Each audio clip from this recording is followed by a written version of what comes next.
Hi there. In this video we'll be covering, can anyone write a self-help book? The short answer is yes, 100%. Anyone can write a self-help book.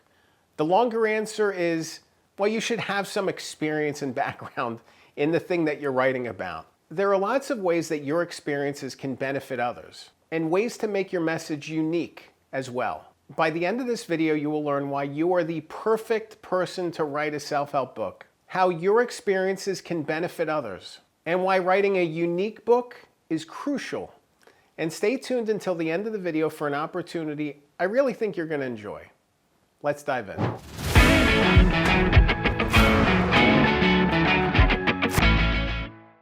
Before we go any further, before we go any deeper on self-help books, I want you to understand something.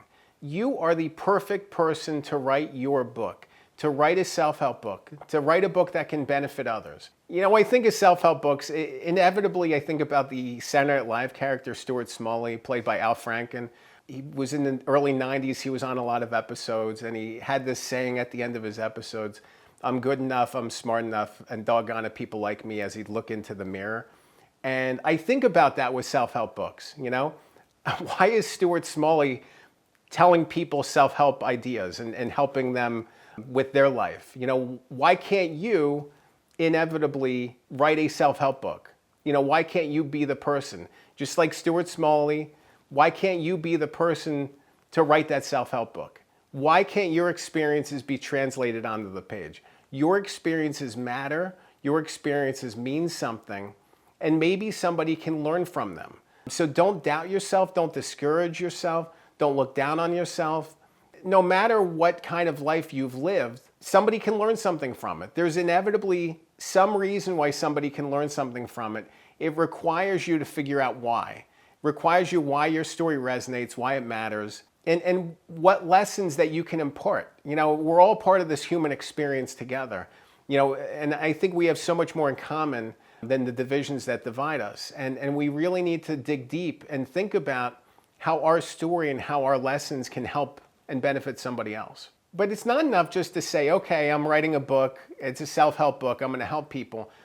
How is your message unique? How is your book different? How does your book stand out? You need to do some digging and soul searching to figure out what makes your story unique. Because if you don't do that work, your book's going to feel like every other book out there. If you were thinking about writing that self-help book, one of the things you should do is really dig deep. I often go to Amazon, I'll look around, and I'll say, you know, what are the popular books in my space? What are the popular books that are in the area that I'm writing about? You can go to ChatGPT and prompt it by writing, you know, I'm writing a book about X, Y, and Z. What are the popular comparable titles to this book that have been released in the last 3 to 5 years? And see what comes up. Compare that to your Amazon search. It's interesting to compare and contrast because a lot of times we don't always think about the things that compare to our book. But there's books out there that have already been written that compare to ours, whether they're new, whether they're old. You really want to think about how your book stands out in the marketplace, how your book is different than any other book that's been written, what makes your story unique and better and different and sharper. You want your book to be as sharp, razor sharp. You want your book to be as sharp as possible. And what I mean by sharp is that it needs to resonate. It needs to have this message that really just carries forward in every single story, in every single chapter. You can do that, but you really need to whittle it down and understand your system, your story, your message, and why it stands apart. You know, if you write a book that's almost the same as another popular book, no one's going to want to read your book because they've already have that other book. You know, if you want to write the next Atomic Habits and your book is exactly like Atomic Habits, no one's going to want to read it, you know? So it's really so important for you at these planning stages, at these early stages, to think about what sets your book apart and to be unique, to be original, to bring your originality to it, because that personality, that uniqueness is going to be the thing that readers are going to want to tap into. That's what's going to draw readers in. If you don't focus on those things and you just write the book that everybody else has been writing, your book's not going to stand out. One of the books I often talk about in my videos and I often think about is The 4-Hour Workweek by Tim Ferriss. Think about the cover of that book. It's palm trees, it's a canopy, there's a sunset, I think, on there. it sends a message. It sends a message of what you're going to accomplish from this book. From reading this book, you're going to have your life transformed. You're going to look differently at work. All those things need to be intact and in line when you think about your title, your cover, your message, your hook. It needs to be whittled down to that one sentence that just clarifies everything. You need to be completely clear about the story you're telling, the message you're sharing, and how it's going to help somebody. Because self-help books are about help. They're about helping someone. If you can't explain how you're helping somebody and how they're going to benefit from reading your book, they're not going to want to read your book. Even if it's a friend of yours, they're going to say, oh yeah, great, good job writing the book. They're not going to want to read it because the benefit's not there. You want the benefit with the self-help book to be completely clear because it's going to make the reader journey that much stronger. If they know that if I read this book, I'm going to get X, Y, and Z out of it, they're going to want to keep reading. If they don't know what the benefit is, what's going to motivate them to keep going? Organization matters when writing a self-help book. Ultimately, when you jump into a self-help book, you want to open it by talking about the reader benefit that we just focused on. That reader benefit needs to be clear from the first couple pages. If it's not, it's going to be very difficult for the reader to want to keep going. So you want to open up with some of the challenges and struggles they're facing and how your book is going to help them accomplish their goals, how it's going to help them get across that bridge, how it's going to motivate and inspire them to make changes in their life. You want to be clear about those things. You want to be clear about the reader benefit from page one. If you can do that, you've hooked them. You've gotten them excited. So now what? Now you have to organize the rest of the book. After you hook the reader, after you explain the benefit to them and really detail that journey, the next step for you is going to be, outlining a set of standards and understandings, maybe a couple chapters of explanation, getting them into the heart of the story. What do you want them to know? What do you want them to learn? What are the things that they need to learn to carry forward from this? So there could be some information shared with them to get them, the reader, on the same page as you so they understand where they're going.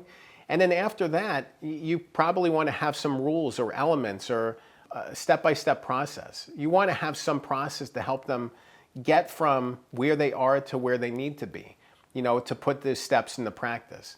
So there should be some rules or steps or elements that they can learn from and implement. And once you've done that, you had the information, knowledge, you have the elements, you have the hook. Now you have to carry the hook across and get them to that place at the end of the conclusion and say, okay, great. Now you have the skills needed to be able to do this. You should have some call to action. Maybe there's a website, maybe there's services that you offer, maybe there's something else. Do you want to continue the journey? Think of the book as the beginning of a journey. You want to continue that journey forward with them. This isn't something where you pick up the book, you read the book, that's it. Maybe you have online offerings, workbooks, habits that they can track and follow and monitor. Something, think about that next step. What does that journey look like for the reader? And how can they continue to collaborate with you in some capacity? And there doesn't necessarily need to be money involved.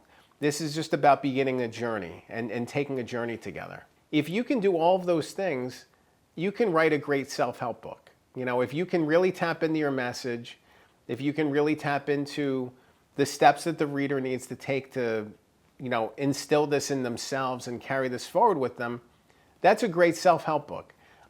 You want it to be simple. You want it to be straightforward. You don't want it to be too long. A lot of times we focus on self-help books being 100 to 150 pages long. Overly long books, it's fun to be able to write a longer book. Self-help books typically aren't that. Obviously there's outliers. There are some books that go longer. I would just say keep it as simple as possible. Let them know what they need to know. Get in, get out, share the message, continue the journey forward. But if you can do those things, you're going to have success with this book. I know it's a challenge to write a book. I know it's difficult. I know it will challenge you in so many ways. There's so many obstacles along the path. There's so many ways to doubt yourself. There's so many things internally that we get stuck with. We say, am I the right person to write this book? Yes, you are. Am I the person whose message can resonate? Yes, it can. Am I famous enough? Who cares?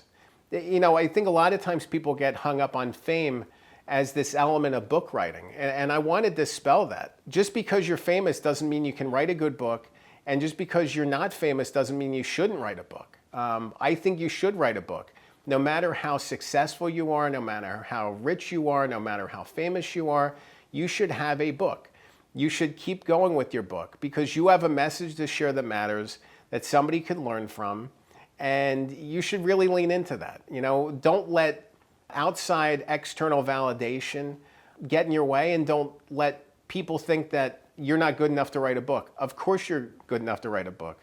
You're good enough, you're smart enough, and doggone it, people should like you. So why not give them a chance? Why not share your message, put it in book form, and have this opportunity to give this to everybody? You know, it's so great when you can give a book to somebody and say, I wrote this, I think you can learn from it. I think you have some great messages and great lessons in yourself, and why deprive the world of that? You know, why hold that inside of you? Let that come through, let that come out, and just embrace it. You know, it's so much fun to be able to share your message with the world, and you can do that too. If you want to learn more about can anyone write a self-help book, you'll definitely want to check out an accountability course I created. It's my Good Book Accountability course. We meet weekly. It's a group for authors. It's a chance to connect and just make sure we're all on the same page, and you know, share some lessons, talk about our struggles, review progress. It's all those things and more. If you're interested in getting that kind of help with writing your self-help book, if you're interested in learning more, you can go to my website. It's goodbookmastery.com. You can click the link below, and we'd love to have you join the course. Remember, a good book can change your life. I'm Dan Good. Thanks for watching.